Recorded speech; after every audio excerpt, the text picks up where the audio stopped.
Hello, everybody. It is Tuesday in Pittsburgh, Pennsylvania. My name is Adam Bittner, Assistant Sports Editor for Multimedia at the Pittsburgh Post-Gazette, joined for an emergency podcast one day later by Jason Mackey, our Pirates insider, after the signing of Aroldis Chapman. Jason and I talked Monday about his interview with Bob Nutting, not knowing when we would talk again. Who knew it would be roughly the same time a day later. Jason, how are you? I'm doing well, man. I would challenge anybody in Pittsburgh to say they had this one predicted. I didn't think in any analysis I saw that Aroldis Chapman would be coming to the Pirates for $10.5 million.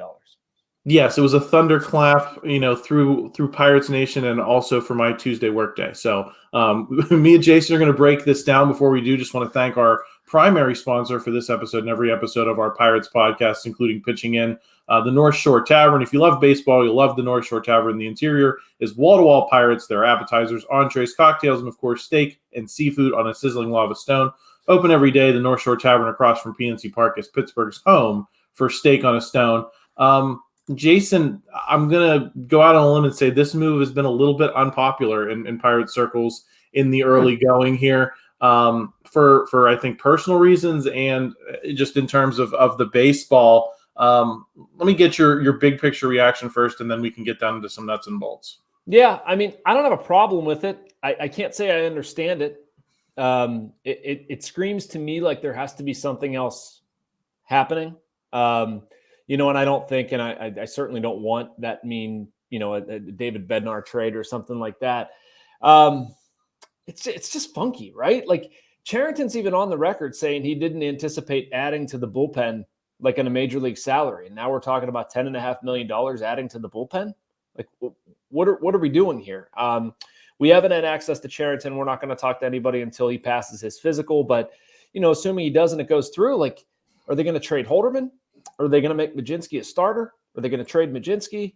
I don't necessarily understand. And I understand why fans would get upset to a degree. I would again, just sort of preach a little bit of caution. I know I tend to say that a lot, but I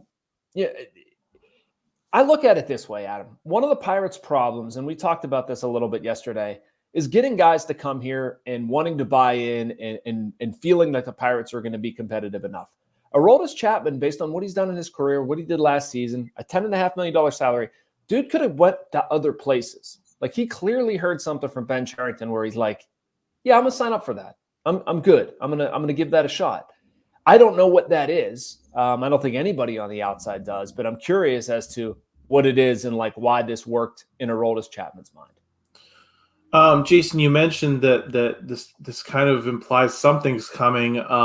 Do you think it's more likely that they kind of have figured out where they're going to go in terms of the pitching and they're just dotting their I's and crossing the T's in terms of acquiring starters and saying, well, we know what that's going to cost, and with that in mind, we can go out and sign a $10.5 million contract for a reliever? Or do you think it's more likely that this is a move, like you said, to set up possibly a trade of David Bednar, Colin, Holderman, someone in the bullpen to kind of open up a spot for Chapman? I don't think it's to set up a Bednar trade. I will say that. And I don't even know if I would say, I want to be careful in how I answer this. I don't think it's setting up a trade of another guy. But does it make the trade of another guy a possibility? Yes. And I'm going to go back to your first point about, do they feel any certain way about starting pitching, how much it's going to cost, trade over free agency, that sort of thing. I think we knew how they felt about that before this. I think we knew that they felt they don't want to pay these prices. And anybody can sit there and criticize them, and that's fine. And I'm not telling them they shouldn't. Like, my argument has been, if that's what the going rate is, you have to pay the going rate or whatever, or you have to give up prospects to get it. We talked about that yesterday. So I do think that it's more likely they end up going the trade route.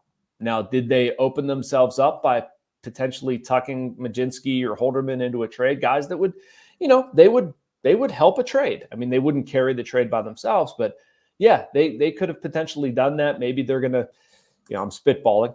This is based not on intel, just my own thoughts.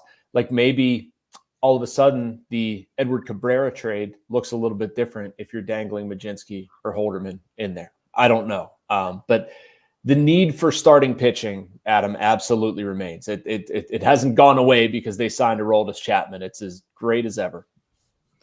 I'm going to ask the question a different way, Jason. Do you see this as like a legitimate play to just have a great back end of the bullpen? And because I think you have the pieces to say we're going to be a team that shuts teams down in the 7th, 8th, and 9th. And if we have the lead after the 6th, that you're going to have a pretty good chance to win. Is that part of the calculus here? Is it the majority of the calculus, or do you think it can stand alone from anything else that they might want to do? Yeah, I mean, Adam, I think it's a very big point. I think it needs to be a big point. I think it's been a big point. You and I have talked on this exact podcast about one thing that as many people want to criticize them for, the Neil Huntington era did a good job of putting together bullpens. And if you're going to have starters, if you're going to, basically be skittish with the third time through the order, which the Pirates largely are, you're going to be using young starters that you're not necessarily going to be wanting to get 6 or 7 innings out. You're going to have a robust bullpen. And part of that, I mean, you're not going to have a ton of leads. So you want to protect the leads you do have. So, I mean, whether they trade somebody or not, I absolutely think this is aimed at giving them options. I mean, I've seen for years how much Derek Shelton loves to match up in the later innings. If they keep Holderman and they go Holderman, Chapman, and you're trying to bridge it to Bednar, I mean, that's 2 pretty darn good complementary options there. It kind of frees you up how you use Ryan Baraki. He's been good in various roles. And I mean, do you go Holderman in the 7th, Chapman in the 8th? If that pushes Majinski to somewhere else, again, we're operating under the assumption that they're keeping everybody. But yes, I think it's a very large component of this where you are trying to address the back end of your bullpen. Now, I don't know, did they kind of overcorrect there? Did they kind of go a little bit too far? I think right now it might look like that.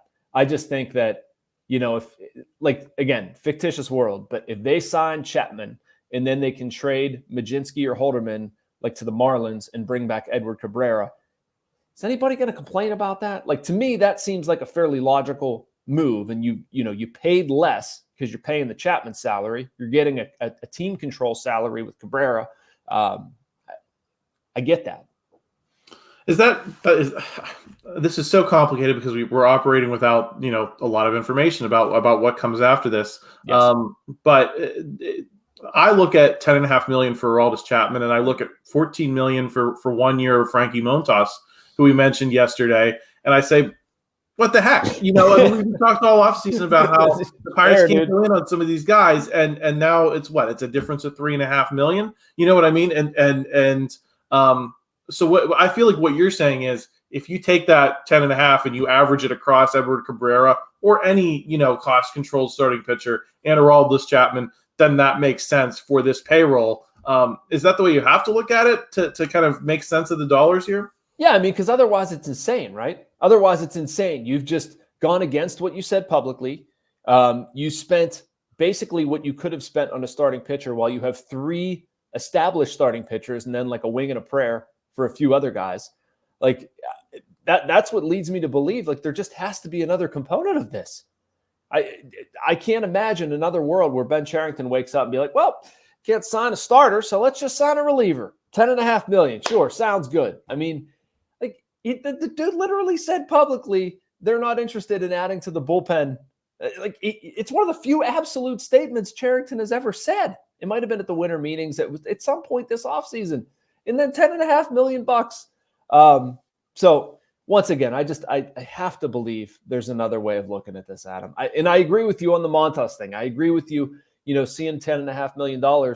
But again, if there's a other component of this where they can get a young starter who is controlled for cheaper, like that does make sense. It's just, can they do it? Yeah, I think that's the big question. Jason, I want to get a little bit into the personal here, and let's start with, he's going to be in the same clubhouse as Andrew McCutchen. I don't think there are many greater villains in the modern era of Pirates baseball than Aroldis Chapman. Before you get into some of his off the field, issues, just in terms of what he's done to the Pirates on the field, the beanball wars back in, the 2013 to 15 window. How's this going to go over in that clubhouse? Just fine. I don't anticipate it being. I was reading up on that, and even seeing a quote from Kutch, I think it was in 13, something like that, saying, and I use this in the story, like I would take him out to dinner right now if I had to, or something like that. I think that's long gone. But man, it's going to be funny, isn't it? Like he and Kutch have to be able to laugh about that. And I agree with you. I made this point last night talking to somebody. If you look at modern Pirates anti-heroes or villains, whatever you want to say, I mean, he's on the Mount Rushmore, right? Like it's him, Jake Arrieta, I don't know, Bumgarner, maybe. Moustakas has killed them. Like there's been so many guys, Pujols. I mean, you can go down the list, but like he's absolutely prominent. You know, and I look at it, it's like the type of guy, I love watching Chapman pitch. I would love watching him pitch in Pittsburgh, but like, didn't you get that feel when he came in? Just like, who's going to touch this guy? Who can possibly hit this guy? It's different now. He's an older pitcher. He's not a closer. He's not the most dominant at his job and in the game. But I mean, yeah, it's going to be, I would hope there's water under the Clemente Bridge at this point. But they should get a laugh out of it. Yeah, well, I think it's easier to get over in the clubhouse than it is for the fans, right? Because I think that it's going to be interesting to see how he is received on opening, home opener, whatever day it is. Come on, can you really look at Aroldis Chapman and hate him? Adam, you've been a Pirates fan. You've been around. Can you get mad?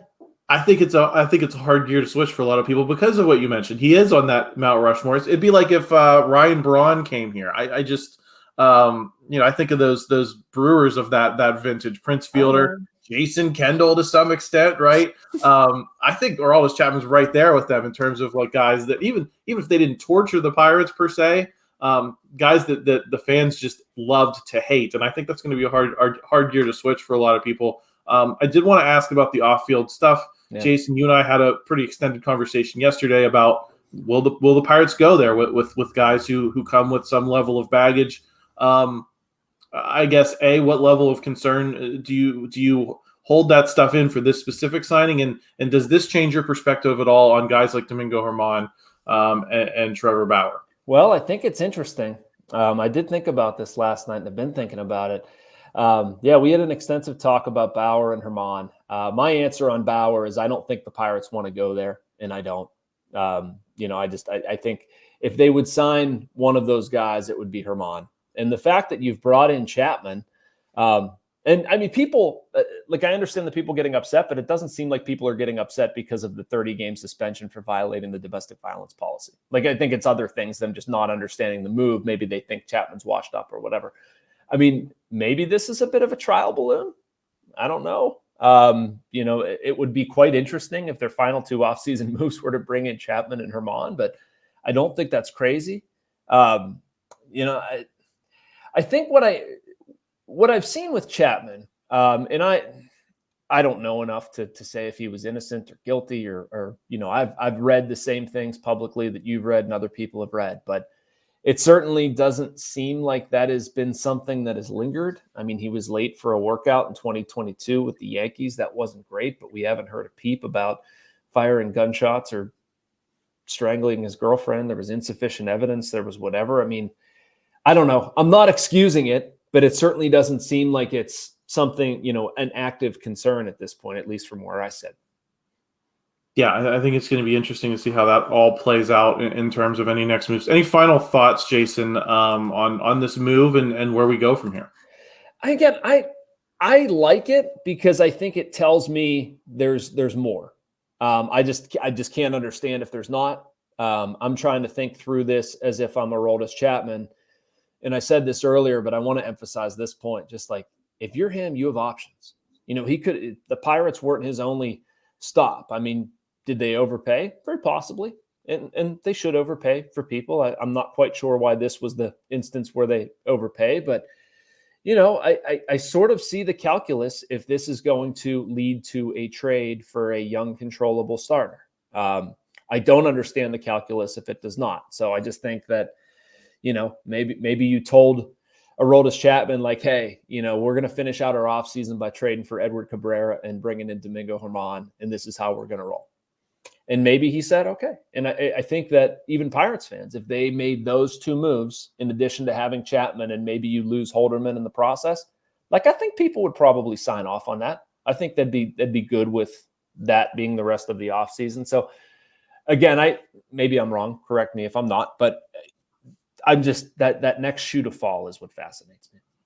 Yeah, I think especially if you get a guy with term, Jason, and because to me that's the only way this makes sense too, is if you get a guy who's going to be around. Yeah, because otherwise you're giving up a piece of the bullpen possibly just for 1 year, and I don't know if we think this is where the wave is going to crest for the Pirates. You know what I mean? And so you want to I think set up another year, and that's been a big criticism of mine is that we're going year to year. It feels like, and there's not a whole lot that has set up the years to come. If this trade does happen, I think that is a hopeful sign for where things go from here. But Jason, that's all we got for now. I think we'll be back if something else happens this week or 3 weeks from now. Talk to you tomorrow morning, Adam. Exactly.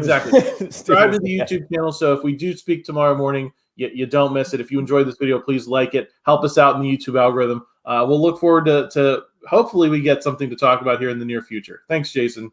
Thank you.